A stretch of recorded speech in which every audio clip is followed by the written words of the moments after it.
আসসালামু আলাইকুম প্রিয় দর্শক। আমি একটা ছোট মানুষ, একটা বড় প্রশ্ন করি।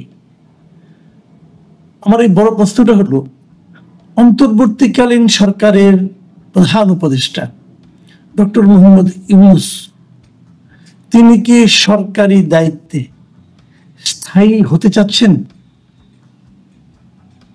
মানে উনি কি অনেকদিন ধরে সরকারের বিভিন্ন গুরুত্বপূর্ণ যে দায়িত্বগুলো তিনি আছেন, এরকম কোন একটা দায়িত্বে দীর্ঘদিন মন্থক অথবা আমৃত্যু থাকার একটা আকাঙ্ক্ষা মনের মধ্যে লালন করছেন?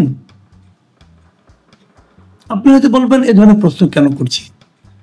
হ্যাঁ, সেটা আমি ব্যাখ্যা দিচ্ছি।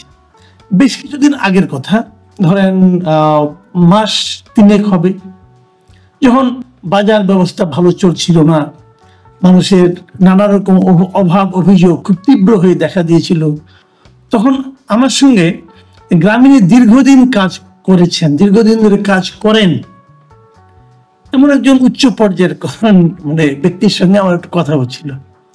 তা আমি বলছিলাম ওনাকে যে যেরকম একটা এলোমেলো অবস্থা দেখছি, এমন কি হতে পারে যে ডক্টর ইউনূস রাগ করে বললেন যে আমি আর এই সমস্ত ঝামেলার মধ্যে নাই, আমি আমার জগতে চলে যাই। উনি কিন্তু প্রায়ই বলতেন যে এটা আমার জগৎ না, আমার জগৎ আরেকটা, আমি সেখানে থাকবো, গবেষণা করব, কথা বলবো, বিভিন্ন দেশে বিদেশে সেমিনারে অংশ নিব, এরকম একটা।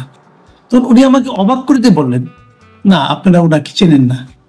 আমি কিছু মানে উনি বলেছিলেন যে ডক্টর ইউনূসকে আমরা অনেক বছর ধরে চিনি, উনি এমন একজন ব্যক্তি, উনি কখনো ক্ষমতা ছাড়তে চান না। এবং তখন উনি আমাকে মনে করিয়ে দিলেন, ভাবুন তো একটা জিনিস, যে হাসিনার সঙ্গে ডক্টর ইউনূসের যে বীরত্ব, যে মামলা, প্রথম মামলাটা হয়েছিল কি নিয়ে, যে ডক্টর ইউনূস গ্রামীণের এমডি থাকবেন কি থাকবেন না এটা নিয়ে। এবং সুস্পষ্ট আইন ছিল যে গ্রামীণ ব্যাংকের এমডি হবে, সর্বোচ্চ বয়স হতে হবে 60 বছর, মানে 60 বছরের পর আর কেউ গ্রামীণ ব্যাংকের এমডি থাকতে পারবেন না। এটা সুস্পষ্ট আইন দ্বারা নির্ধারিত, এবং এই আইন মেনেই গ্রামীণ ব্যাংক চলত। 60 বছরের পর ডক্টর ইউনূস 70 বছর পর্যন্ত থেকেছেন। 71 বছর বয়সে আদালতের রায় হয়েছে যে তিনি আর এমডি থাকতে পারবেন না, মানে মামলা হয়েছে এটা নিয়ে। মামলা না হলে উনি আরো থাকতেন, আমৃত্যুই থাকতেন। তার মানে উনি পদটা ছাড়তে চান নাই। মামলা রায় হওয়ার পর উনি কিন্তু এটা নিয়ে আপিল করেছেন, উচ্চ আদালতে গেছেন, মানে উনি ছাড়তে চান না, সেখানে উনি হেরেছেন। তারপর ওনাকে, এখন আপনি বলবেন যে ঠিক আছে আওয়ামী লীগের এই আদালত ছিল, অমুক ছিল, সব মানতে রাজি আছি। ভাই 60 বছর আর 71 বছরের পার্থক্যটা তো বুঝি আমরা। আমি তখন না খুব বিস্মিত হয়েছিলাম যে ওনার লেভেলের একজন লোক একটা ব্যাংকের এমডি থাকার জন্য এতটা কেন ব্যাকুল হয়ে পড়ছেন। ওনার তো কোনো প্রয়োজন ছিল না। ব্যাখ্যা বুঝিনি, যা হোক এই ব্যাখ্যা শুনলাম। আমি শোনার পর অবাকই হয়েছিলাম যে তাই তো, উনি কিছু ছাড়তে চান না। উনি গ্রামীণ ব্যাংকে থাকার পর অনেকগুলি উনি কিন্তু সহযোগী প্রতিষ্ঠান করেছেন, অমুক ট্রাস্ট, তমুক ট্রাস্ট, অনেক কিছু করেছেন। যতগুলিতে করেছেন এর 80% মধ্যে উনি প্রেসিডেন্ট, মানে উনি সভাপতি, উনি প্রধান, উনি চেয়ারম্যান, উনি পদ ধরে রাখতে চান। এটা অনেক স্বভাব। বৃহৎ মানুষদের, অনেক বড় যারা মানুষ না, তাদের কিছু কিছু কিন্তু মানবিক সীমাবদ্ধতা থাকে, হয়তো ওনারও এটা আছে। এখন আপনারা হয়তো বলবেন যে এই প্রসঙ্গটা আমি এখন কেন আলোচনা করছি, সেটা আপনাদেরকে আমি বলছি কেন করছি। গতকালকে আমি একটা থিওরি দেখলাম। থিওরি কি, এই সময়ে অনলাইনে, ইউটিউবে সবচেয়ে প্রভাবশালী যে ব্যক্তি, মানে আমি যেটা দেখি বাংলাদেশের জন্য আর কি, ইনি হলেন মিস্টার পিনাকি ভট্টাচার্য। অসম্ভব জ্ঞানী মানুষ, প্রচুর পড়াশোনা করেন, প্রচুর অশ্লীল কথাবার্তাও বলেন। ওনার বহুবিধ প্রতিভা, বহুমুখী প্রতিভা। ওনার সঙ্গে আমার একটা বিরোধ তৈরি হয়েছে। উনি আমার বিরুদ্ধে নানা ধরনের আলটিমেটাম দিয়েছেন, হয়তো আগামীতে আরো অনেক কিছু করবেন, সেটা ওনার ব্যাপার। আমার মতো ক্ষুদ্র লোক কেন ওনাকে বিরক্ত করছে আমি বুঝতে পারি না। আমার দ্বারা কেন উনি ক্ষতিগ্রস্ত হচ্ছেন বলে মনে করছেন, অথবা ওনার মানহানি আমি করতে পেরেছি মনে করেন। সারাদিন কিন্তু দেশের সমস্ত লোকের মানহানি উনি করছেন, গালাগালি করছেন। তার মধ্যে এটা নিয়ে আমি কিভাবে ওনার মানহানি করলাম বুঝতে পারলাম না। যাই হোক, হতে পারে, এটা নিয়ে পরে আমি দেখবো, ওইটা নিয়ে আলোচনা। কিন্তু কালকে উনি একটা চমৎকার ভিডিওটা আমার ভালো লাগছে। সত্যি কথা বলি, আমি বটম লাইন ভিডিওটা আমি মন দিয়ে দেখেছি, আমার ভালো লেগেছে। ভালো লেগেছে কি ভিডিওটা, উনি একটা চমৎকার উনি মাঝে মাঝে থিওরি দেন, কিন্তু উনি একটা থিওরি দিয়েছেন যে ডক্টর ইউনূসকে প্রধান উপদেষ্টা রেখে একটা জাতীয় সরকার করা যেতে পারে, এবং সেই সরকার হাসিনা যে নির্বাচনটা করেছিল ৭ই জানুয়ারি ২০২৪, সেই সরকারের মেয়াদ যতদিন থাকার কথা, মানে ৫ বছর ধরেন, তারপরে ২০২৯ সাল পর্যন্ত, ২৯ সাল পর্যন্ত এই সরকারটা থাকবে। তাহলে ২৯ সাল পর্যন্ত কে থাকবে সরকার প্রধান? ডক্টর ইউনূস। ২৯ সাল পর্যন্ত, ২৯ সাল পর্যন্ত উনি থাকেন, তাহলে যে জিনিসটা হবে, তখন ওইখানে একটা জাতীয় সরকারের মতো হবে, এবং সেই সরকারের উপপ্রধান উপদেষ্টা হবেন তারেক রহমান, এবং তারপর বর্তমান যে উপদেষ্টা পরিষদ আছে, এই উপদেষ্টা পরিষদে যারা খুব ভালো করছেন তাদেরকে রাখা হবে, বাকিদেরকে বিদায় করে দেওয়া হবে, এবং উপদেষ্টা পরিষদে বিভিন্ন পলিটিক্যাল পার্টির প্রতিনিধিরা ঢুকবে, কেবল আওয়ামী লীগ এবং ওই ফ্যাসিবাদী যারা দোষর ছিল তারা বাদ দিয়ে ঢুকবে। এই সরকার ২০২৯ সাল পর্যন্ত রান করবে। এই হলো পিনাকি ভট্টাচার্যের হাইপোথিসিস বা থিওরি, যাই বলেন না কেন, উনি দিয়েছেন। আমি ভাবলাম কি এটা হতে পারে। উনি অনেক কিছু তো বলেন, ওনার সবগুলোই যে আবল তাবল তা কিন্তু আমি বলি না, উনি ভালো কথাও বলেন, উনি অত্যন্ত গভীর কথাও বলেন। আমার কাছে একটা চিন্তা ভাবনা করে উনি বলেছেন বলে আমার কাছে মনে হলো। আমি পরে ভাবলাম যে এই চিন্তাটা ওনার মাথা থেকে এলো কেন। এই জিনিসটাকে ছোট ঘটনার প্রেক্ষিতে আজকে একটা মানে হঠাৎ করে দেখ সমসাময়িক টাইমে হয়েছে।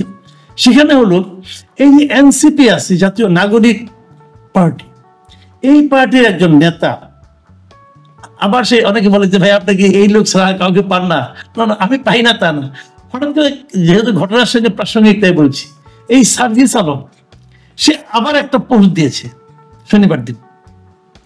সেই পোস্টে উনি কি বলেছেন, সেই পোস্টে উনি বলেছেন, আজকে উনি পোস্ট দিয়েছেন, সেই পোস্টে উনি বলেছেন, আমি আপনাদের হুবহু পড়ে শোনাই। প্রফেসর ডক্টর মোহাম্মদ ইউনূসের মতো একজন স্টেটম্যানকে 5 বছরের জন্য বাংলাদেশের একটি নির্বাচিত সরকারের প্রধানমন্ত্রী হিসাবে পাওয়ার আকাঙ্ক্ষা আমার আজীবন থাকবে। তার মানে ওনার আকাঙ্ক্ষা হলো ডক্টর মোহাম্মদ ইউনূস একটা নির্বাচিত সরকারের প্রধানমন্ত্রী থাকবেন, এইরকম একটা আকাঙ্ক্ষা সার্জিস আলমের আজীবন থাকবে। তো এই দুটোর কথা আমি একদিকে ওনার কথা বললাম, আরেকদিকে ইনার কথা বললাম। এই দুটো থেকে আপনি কি বুঝতে পারছেন? দুজনেই একটা কথা বলতে চাচ্ছেন, সেটা হলো ডক্টর মোহাম্মদ ইউনূস আরো বেশি দিন রাষ্ট্র ক্ষমতায় থাকুন। এটা নিয়ে আমার কোনো আপত্তি নেই, থাকতেই পারেন। এটা নিয়ে আমার দুঃখ পাওয়ার কিছু নাই, আনন্দিত হওয়ার কিছু নাই, উনি থাকতেই পারেন। আমার বক্তব্যটা হলো একই সময়ে একই ধরনের দুই জায়গা থেকে একই ব্যক্তিকে নিয়ে দুইটা আকাঙ্ক্ষা, একই রকম আকাঙ্ক্ষা যে এলো, এটা কি কেবলই কাকতালীয়? আমার কিন্তু তা মনে হয় না। আমার কেন যেন মনে হয় দুজনই এই ব্যাপারে এই ধরনের আকাঙ্ক্ষা প্রকাশের আগে ডক্টর ইউনূসের সঙ্গে কথা বলে নিয়েছেন। এখন আপনি তো বলবেন উনি কিভাবে থাকবেন, উনি তো কোনো পার্টি করেন নাই। এটাও কিন্তু আমি মনে করি ঠিক না, উনি পার্টি করেছেন। এই ছাত্রদের যে দলটা, এটা তো ওনার পার্টি। উনি মানুন অথবা উনি বলুন অথবা না বলুন, যাই করুন, আমি মনে করি এটা ওনার পার্টি। কেন মনে করি সেটাও বলি। এদেরকে উনি উৎসাহ দিয়ে পার্টিটা করিয়েছেন, এবং এই পার্টির নামকরণটাও উনি যে আগে একটা পার্টি করতে চেয়েছিলেন, যেটা মিসক্যারেজ হয়ে গিয়েছিল অনেক আগে, সেই পার্টির নামের সঙ্গে এই পার্টির নামের অনেক মিল আছে। তো যাই হোক, তো উনি এই পার্টিটা, আমি মনে করি এই পার্টির সঙ্গে ওনার একটা খুব ভালো সম্পর্ক আছে বলেই এই পার্টির নেতারা বিভিন্ন জায়গায়, দেশের বিভিন্ন জায়গায় যখন যান, তখন সরকারি পার্টির যে বাহাদুরি, যে পাওয়ার, যে এটা তো এক্সারসাইজ করতে পারেন অবাধে।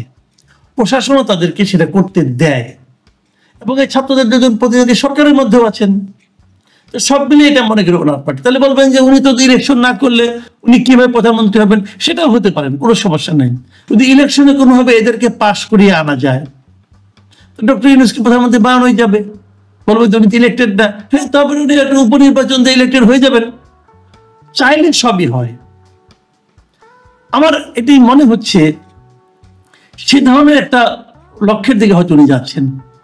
অথবা এমনও হতে পারে উনি হয়তো একটা অ্যারেঞ্জমেন্টে যাবেন সবার সঙ্গে, যে পরবর্তী সময়ে যারাই নির্বাচিত হন না কেন তাদের সঙ্গে বলবেন যে তোমরা নির্বাচিত হলে ডক্টর ইউনূসকে প্রেসিডেন্ট বানাও। তাও হতে পারে, এটা আমরা আগেও দেখেছি। আওয়ামী লীগ তো শাহাবুদ্দিন আহমেদকে প্রেসিডেন্ট বানিয়েছিল। উনি এক সময় ওই সর্বদলীয় একটা সরকারের সবার মানে মতে নির্দলীয় একটা সরকারের উনি প্রধান ছিলেন। উনি কিন্তু একটা টার্ম পরে কিন্তু প্রেসিডেন্ট হয়েছিলেন, আওয়ামী লীগ বানিয়েছিল। ওনাকে বানাতে কোনো সমস্যা নাই। তার মানে বটম লাইন যেটা হলো আমার মনে পড়ে গেল সেই গ্রামীণের সেই কর্মকর্তার কথা, যিনি বলেছিলেন, আমাকে বলেছিলেন দেখবেন যে কোনো ফরম্যাটেই হোক ডক্টর ইউনূস এই সরকারের সঙ্গে আগামীতে যে সরকার থাকবে থেকে যাবেন। প্রাইম মিনিস্টার ফরম্যাটেই হোক, প্রেসিডেন্ট ফরম্যাটেই হোক, অথবা উপদেষ্টা ফরম্যাটে হোক থেকে যাবেন। উনি ছাড়ার লোক না। তখন মন খারাপ হয়েছিল, এখনো মন খারাপ হচ্ছে। তখন যে কারণে মন খারাপ হয়েছিল, এখন অন্য কারণে মন খারাপ হচ্ছে।